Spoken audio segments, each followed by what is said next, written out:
नमस्कार, India speech के channel पर आपका स्वागत है। मैं हूं आशीष वशिष्ठ। गांधी जयंती के अवसर पर बिहार सरकार ने हाल ही में कराए गए जातिगत जनगणना की रिपोर्ट को सार्वजनिक कर दिया। इसके बाद देश भर में जातिगत जनगणना की चर्चा और बयानबाजी का दौर शुरू हो चुका है। देश में आखिरी बार जातिवार जनसंख्या की गिनती 1931 में हुई थी। तब देश में 52% आबादी ओबीसी थी। इसके बाद से इसकी गिनती नहीं हुई। अगर हुई भी तो इसे सार्वजनिक नहीं किया गया। इस मुद्दे को राजनीतिक दल समय समय पर अपने अपने हिसाब से उठाते रहते हैं। बीती 18 जुलाई को विपक्षी गठबंधन इंडी अलायंस की बेंगलुरु में हुई बैठक के बाद एक साझा बयान जारी किया गया था। इसमें विपक्षी दलों ने देश में जातिगत जनगणना कराने की मांग की थी। भारत में जातिगत जनगणना की मांग दशकों पुरानी है। इसका मकसद अलग अलग जातियों की संख्या के आधार पर उन्हें सरकारी नौकरी में आरक्षण देना और ज़रूरतमंदों तक सरकारी योजनाओं का लाभ पहुंचाना बताया जाता है। माना जाता है कि बीजेपी को इस तरह की जनगणना से डर यह है कि इससे अगड़ी जातियों के उसके वोटर नाराज हो सकते हैं। इसके अलावा बीजेपी का परंपरागत हिंदू वोट बैंक इससे बिखर सकता है। वहीं विपक्ष सामाजिक न्याय के नाम पर इस साल 2024 के चुनावों में जातिगत जनगणना का मुद्दा उठाकर बीजेपी पर दबाव बनाने और दलित पिछड़े वोट को अपने पक्ष में करने की कोशिश कर रहा है।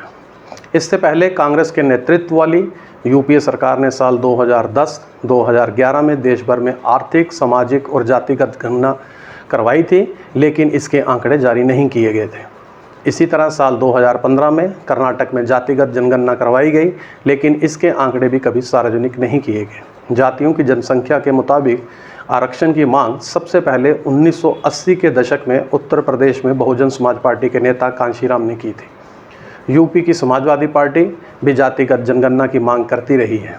दक्षिण भारत की कई पार्टियां इस तरह की जनगणना की मांग करती रही हैं, जबकि बिहार सरकार ने भी इस साल जातिगत सर्वेक्षण की शुरुआत कराई थी, जिसके आंकड़े 2 अक्टूबर को सरकार ने जारी कर दिए हैं। जातिगत जनगणना की बात आते ही अक्सर बहुत सी चिंताएं और सवाल भी उठ खड़े होते हैं।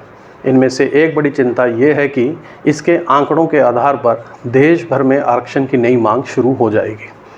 कांग्रेस पार्टी के कई बड़े नेताओं ने हाल के समय में जातिगत जनगणना के मुद्दे को जोर शोर से उठाया है। जातिगत जनगणना के साथ एक नारा भी लगाया जाता है, जिसकी जितनी संख्या भारी उसकी उतनी हिस्सेदारी। राहुल गांधी ने इसी साल कर्नाटक विधानसभा चुनाव प्रचार के दौरान एक रैली में पिछड़े, दलितों और आदिवासियों के विकास के लिए जातिगत जनगणना की मांग की थी और यही नारा लगाया था। राहुल गांधी ने 2011 जातिगत जनगणना के आंकड़ों को सार्वजनिक करने और पिछड़े वर्ग, दलितों और आदिवासियों को उनकी जनसंख्या के हिसाब से आरक्षण देने की मांग भी की थी। दरअसल जातिगत संख्या के आधार पर आरक्षण की मांग कर विपक्ष दलितों और पिछड़ों के बड़े वोट को अपने पक्ष में लाना चाहता है। इससे बीजेपी के कथित हिंदू वोट बैंक को भी कमज़ोर किया जा सकता है।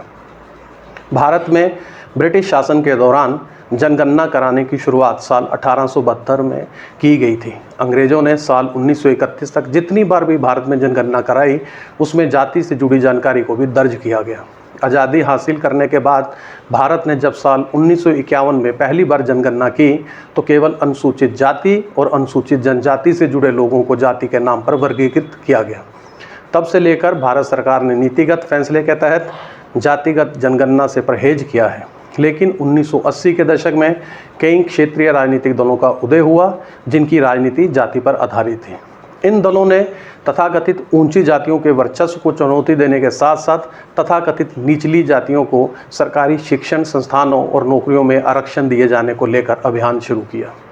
साल 1979 में भारत सरकार ने सामाजिक और शैक्षणिक रूप से पिछड़ी जातियों को आरक्षण देने के मसले पर मंडल कमीशन का गठन किया था। मंडल कमीशन ने ओबीसी श्रेणी के लोगों को आरक्षण देने की सिफारिश की थी, लेकिन इस सिफारिश को 1990 में लागू किया जा सका। इसके बाद देश भर में सामान्य श्रेणी के छात्रों ने उग्र विरोध प्रदर्शन किए थे। चूँकि जातिगत जनगणना का मामला आरक्षण से जुड़ चुका था, इसीलिए समय समय पर राजनीतिक दल इसकी मांग उठाने लग गए। आखिरकार साल 2010 में बड़ी संख्या में सांसदों की मांग के बाद सरकार इसके लिए राजी हुई थी।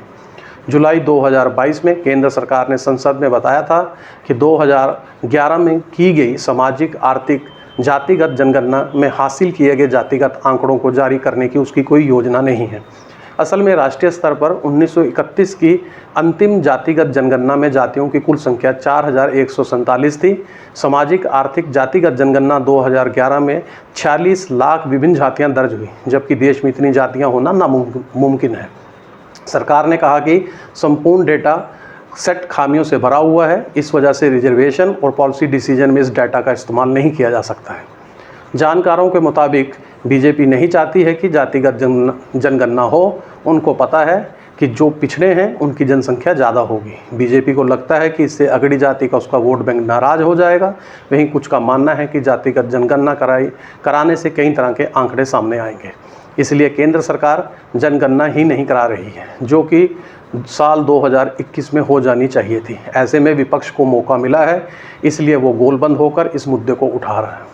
जनगणना कराने से बेरोजगारी, NSSO के आंकड़े, शिक्षा, स्वास्थ्य, किसानों की आत्महत्या, कोविड में हुए जान माल का नुकसान, नोटबंदी और देश की अर्थव्यवस्था पर पड़े असर के वास्तविक आंकड़े भी बाहर आ जाएंगे। इसी का डर बीजेपी को है। ऐसे में जातिगत जनगणना से जो आंकड़े सामने आएंगे उसका दबाव बीजेपी के ऊपर होगा।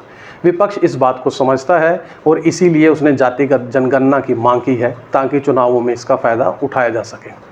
राजनीति के जानकारों का यह भी मानना है कि विपक्षी दलों को लगता है कि वो जातिगत जनगणना को बड़ा मुद्दा बना लेंगे, लेकिन यह आसान नहीं होगा। इसके लिए उन्हें बहुत मेहनत करनी होगी। उनके मुताबिक जातिगत समीकरण को तोड़ने के लिए अब बहुत सारे विकल्प हैं, जैसे गरीबों के लिए कल्याणकारी योजनाएं, यानी इस तरह से उनको अपने पक्ष में करना ज़्यादा आसान है। बिहार सरकार द्वारा जातिगत जनगणना के आंकड़े प्रस्तुत करने के बाद यह मुद्दा फिर एक बार चर्चा में आ चुका है। इस पर जमकर राजनीति भी हो रही है। कांग्रेस के पूर्व अध्यक्ष राहुल गांधी ने सोशल मीडिया प्लेटफॉर्म ट्विटर पर लिखा है कि बिहार की जातिगत जनगणना से पता चला है कि वहां OBC, SC, ST 84% हैं। केंद्र सरकार के 90 सचिवों में सिर्फ 3 OBC हैं, जो भारत का मात्र 5% बजट संभालते हैं। इसलिए भारत के जातिगत आंकड़े जानना जरूरी है। जितनी आबादी उतना हक, ये हमारा प्रण है। राहुल गांधी के अलावा विपक्ष के तमाम दूसरे नेताओं ने भी इस मुद्दे पर अपनी बात रखी है। अब यह देखना अहम होगा कि केंद्र की मोदी सरकार इस मुद्दे पर क्या रुख अपनाती है। लेकिन एक बात तो तय है कि 2024 के लोकसभा चुनाव के लिए विपक्ष ने अपना जो एजेंडा सेट किया है, उसमें सबसे ऊपर जातिगत जनगणना रहने वाली है। तो इस अंक में इतना ही। अगले अंक में फिर मिलेंगे किसी नए मुद्दे के साथ। तब तक के लिए अनुमति दीजिए। नमस्कार।